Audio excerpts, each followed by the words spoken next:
Welcome to Keep Women Talking, our third podcast from Peterborough Women's Aid. And I am joined by Raimonda. Raimonda, would you like to introduce yourself? Hi everyone, my name is Raimonda Ghechaite. I'm the founder of Yana You Are Not Alone organization. Thank you, Raimonda. So we did our last podcast. I talked a little bit about our work with Lithuanian victims of domestic abuse. And we put this clip on TikTok and we'd had 53,000 views and loads of comments from the Lithuanian community about the work we're doing, and really people wanted to know more. So I am joined by Raimonda, who works in the domestic abuse field in Peterborough, to talk about why specialist support for Lithuanian victims is so important. So Raimonda, thank you so much for coming on the third podcast. Thank you for the invitation. Actually, it's a pleasure to be here. I wanted to ask you, because I talked last time about the reason we opened a Lithuanian project was because there were a disproportionate number, excuse me, of Lithuanian women being killed in Cambridgeshire and Fenland. And then that got me to thinking about, what is domestic abuse different in Lithuania than it is in the UK? Okay, this is quite a big topic and long topic, and I'm going to try to squeeze it. It's fine. In Lithuania, it's not to talk about it. Nobody wants to talk about it. We have a crisis center in Lithuania. The women's is based there with the children or even with the husbands, if some problems. But there is crisis center. They helping them. The psychological help is there, for free. Everything is perfectly fine, but there is no prevention at all. Not to talk about it. It's like the stigma from the grandparents, from the parents came for a long time ago, that not to talk about it, what is happening in the family. And that's why another thing is that they don't know what is it domestic abuse. They think that domestic abuse is just a physical abuse. Okay. That's also a big problem. That's why the people, usually in the villages, they're not educated about this. Mm-hmm. And they don't know that the abuse can be an emotional and psychological, which one is most common actually. And they think that, oh, they wasn't hit me, that's why I'm not abused. Okay, so there's a real lack of awareness in Lithuania about the different types of abuse, and it seems like it's kind of brushed under the carpet, that people should deal with it. So if you are a victim of abuse, say physical abuse in Lithuania, and you were to call the police, what would the police response be, do you think? I'm not sure exactly, because I was in Lithuania for so many years, but I can say how was it before. And I guess it's changed a little bit, but before it was like maybe, let's say 20 years ago, it was, it's domestic. We're not getting into families conflicts, literally. If like bad, let's say like hitting and beating up so bad, then yeah, might be they would react. But usually, if so many times I've been in the situation where the police was called because of domestic abuse at home with the wife and husband, and they said we're not getting into the relationship dramas, that's it, and police was just left.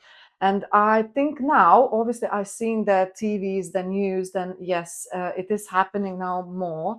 That police is reacting, and obviously what they're doing, they're taking the women's to crisis center usually, as well, if it's like bad situations. And yeah, it is after it's some reaction is happening, definitely, but prevention, no prevention, no awareness at all. So you feel the gap in Lithuania is people understanding the different forms of domestic abuse, and not just that it's physical abuse. And we know that actually emotional abuse, gaslighting, psychological abuse can be worse on a victim than physical abuse, can't it? Definitely. Why do you think that women might be reluctant in Lithuania to report domestic abuse? It's the biggest reason, they don't want to be children taken away from the family. Okay. That's why they're not reporting it.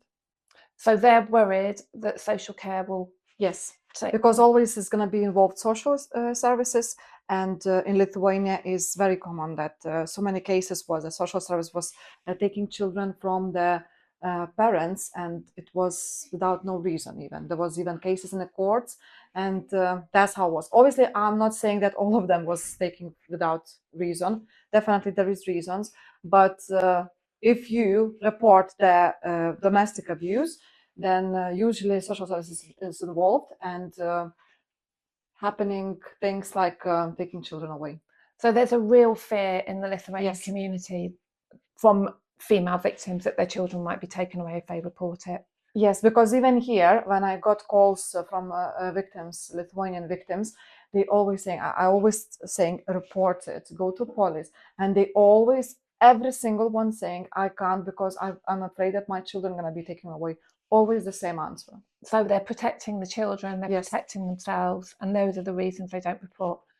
Just going back to something you said right at the beginning, you said that this is quite like a generational thing, like, you know, grandparents maybe have been in abusive relationships and they didn't talk about it, and then Yes. parents and they didn't talk about it.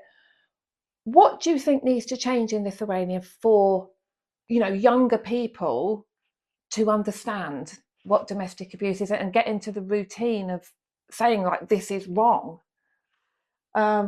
I think more seminars, more awareness. What is a domestic abuse type of domestic abuse? Where to reach help, you know, as well.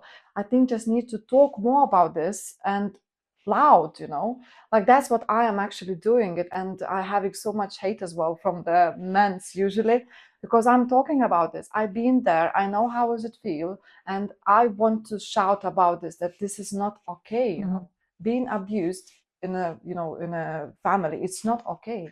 It's So not. you just said then, which is something that always astonishes me, and it happens at Peterborough Women's Aid as well, that when we try to campaign or we try to raise awareness, you actually get quite a lot of hatred from Yes. men. Can you tell me more about that? From men, as the one journalist from Lithuania was like 5 years ago was coming here, and he took interview from me, and after interview it was literally written that Raimonda is that woman who all Peterborough men is afraid of, because I'm talking about this and the women know that they can come to me and I'm gonna help them. Then literally they are afraid. And even now, so many times I hear that women were saying that, oh, don't do that to me because I'm gonna go to Raimonda. And Raimonda is like some swear word already. Yeah. For men. Okay. Yes. But this is really positive, isn't it? That actually, Yes. You know, there are. So let's move on to onto the work that you're now doing here in the UK, especially in Peterborough. You are trying to raise awareness within the Lithuanian community about domestic abuse. What kind of work are you doing here? I'm working mostly with Lithuanian community. I think I'm only one who's running organization in England and working with Lithuanians. And also I'm not I'm working with the other communities as well. Lithuanians is for me more closer because as I became the domestic abuse ambassador for Women's Aid as well, then I started to deal with this like Raimonda, but I see that it's not happening like Raimonda. I can't do really a lot. And that's why they done the organization, Jana, You're Not Alone, to help women to integrate to the society after domestic abuse. Then I know how hard is it because I've been there.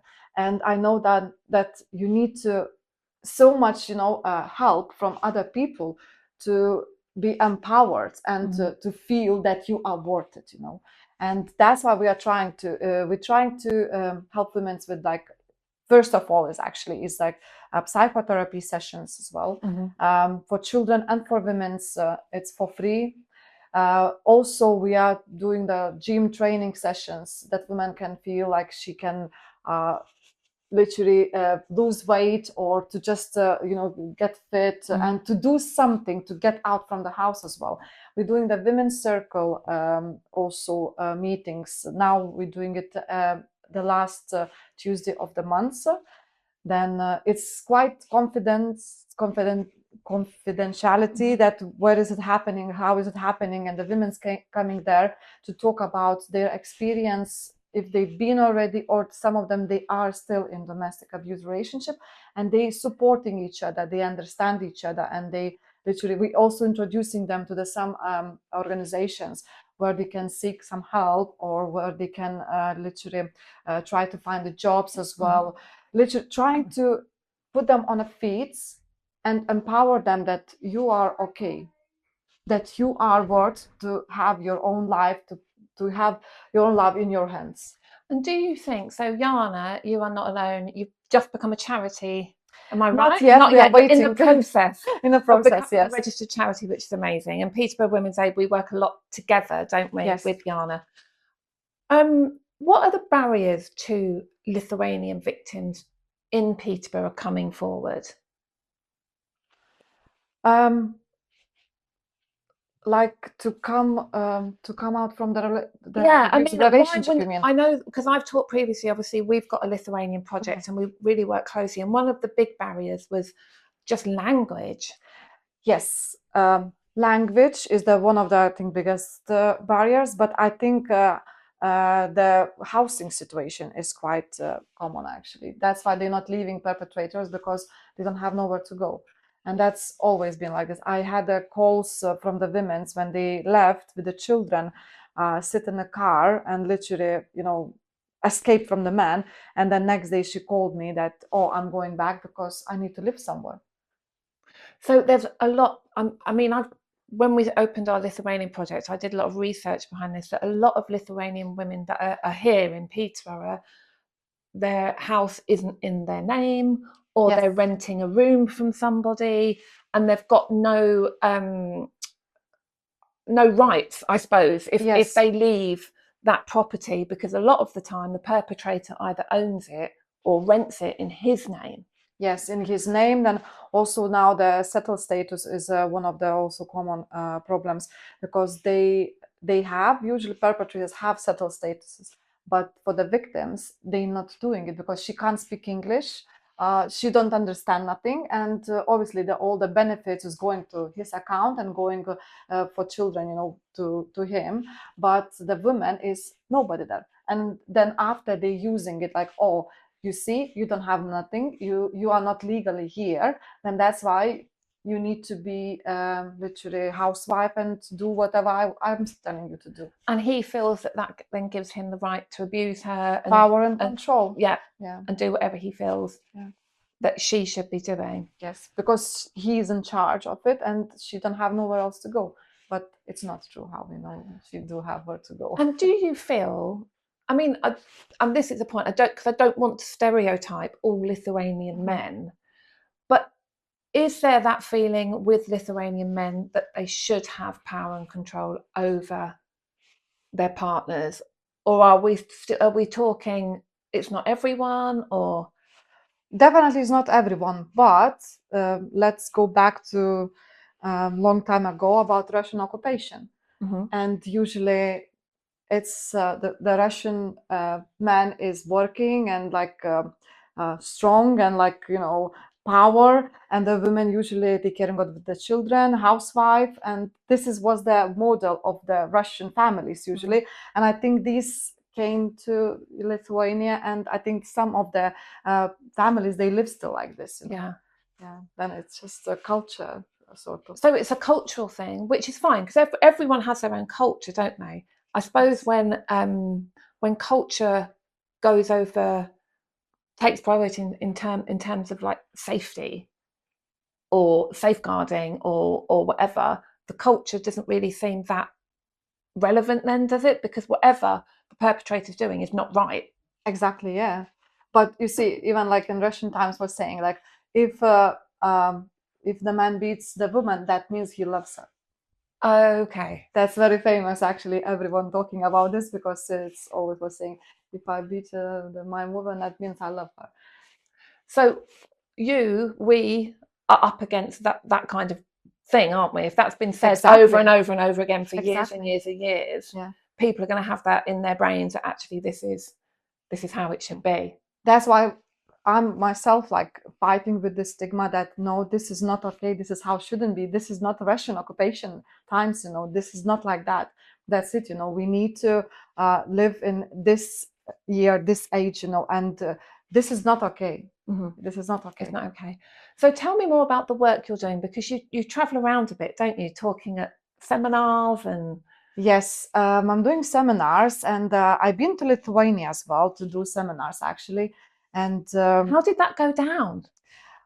It was a project where I was invited, and was really nice. But I just see a bit different light how they dealing, because that abuse can be for anybody, and there it's usually it was from some sort of like social services was picking the women who is like in a quite high risk, and it was like some of them using alcohol, drugs, or like literally on a risk of being children taken away from the family because of this.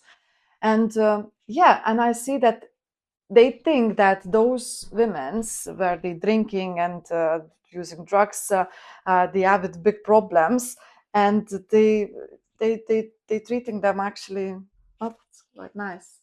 So and the abuse is just in this kind of environment, this kind of people. Yeah. But it's not. It can be like even politicians, or can be Right, even I'm with rich you. people or lower level people. Doesn't matter. But so there seems to be a judgment or a stereotype in Lithuania that it only happens to maybe people that don't have a lot of money, maybe people that want benefits.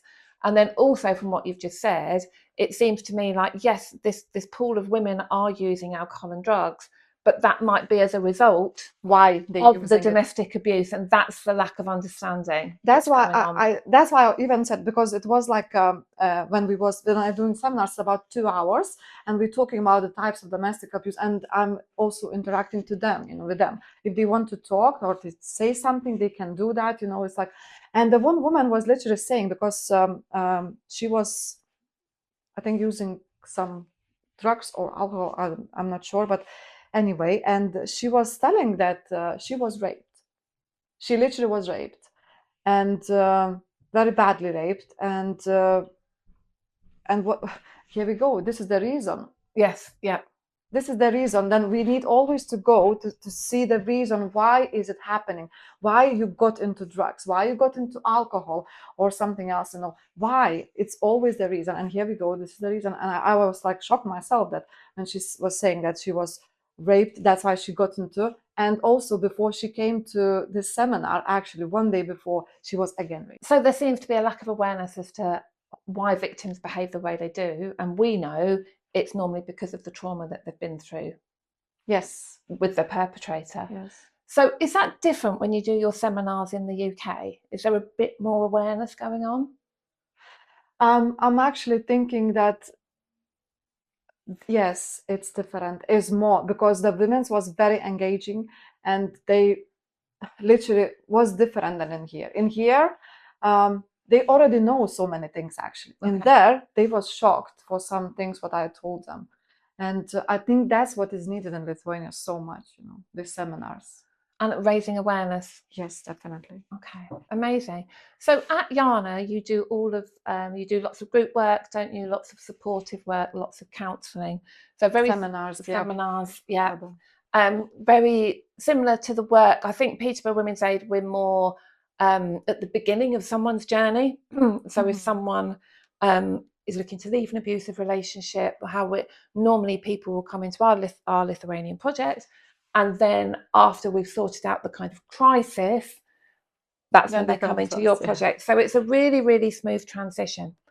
What would you say so we're lucky, we have, we're not so lucky now. We were funded to do our Lithuanian project. We don't have any funding to do it now. So we completely fund it through donations. I think our funding will run out in July, and then from then on we're funding through donations. If you could give a message to the Home Office or commissioners about the need for intervention with Lithuanian women in this country, what would you say to them? I think it's very obvious that we need the support and this help. Even in Lithuania, the politicians was telling that every second woman is being or are abused in Lithuania. I think it's the cases that what's happening, it was just literally not long ago, there was women killed by men in a house, in London. It's literally, that's why we need to raise awareness. That's why we need help, from here, from you guys, like we need help, because we are here immigrants and we don't know where to reach help. That's why we are shouting loud that there is Women's Aid, there is Refuge, there is Yana, that there is help. That's why women can leave the perpetrators easier, and they know that they are not alone. Okay. Thank you so much, Raimonda. So just to reiterate, if you are out there and you are a Lithuanian victim of domestic abuse in or around Peterborough, you can contact Peterborough Women's Aid through our website, or Yana, You Are Not Alone, through their Facebook page. Thank you so much, Raimonda. We will send to Women's Aid. Thank you so much. Thank you, Mandy. Thank you.